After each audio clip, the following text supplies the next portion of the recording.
Good afternoon, everybody. I'm Keith Kuntz. We begin with a terrible story out of East Haven this noon. Two young children found dead inside of a house on Strong Street. Police say they could have been there and been dead for days. We have team coverage this story this noon. News 8's Stephanie Simone has more on those just released 911 calls following the tragedy.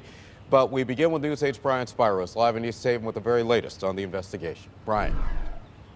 Well, hey, Keith, we've been speaking to people who live in this quiet neighborhood all morning, many of them very upset by what happened yesterday, but many of them also telling us they are still in absolute shock. Now, the house where all of this happened, right behind me here, police still parked in front of it. You could see the crime scene tape is still up. Now, we've tried reaching out to police throughout much of the morning for any new information in this case, but so far we've not heard anything. Obviously, they are very busy investigating, trying to figure out what happened. But here's what we do know. Around 2:40 yesterday afternoon, a 911 call came in reporting an emergency at 541 Strong Street. Once police arrived, they found a 36-year-old mother with injuries to her hands and wrists. Right now, it's unclear what those injuries were. Police then checked inside the house, and that's when they found the bodies of a 5-year-old boy and a 7-year-old girl. How they died, still unclear. That has to be determined by the medical examiner, but police believe their bodies had been in the home for at least a day, possibly longer.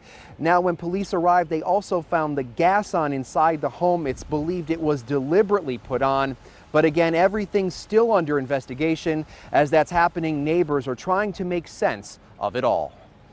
Just the last couple of days just seemed a little quiet and things were a little idle. They would just play in the yard, and they looked like they had pretty good lives. I mean, I don't see how this could happen. I thought it was kind of sick, and I felt sorry for the kids.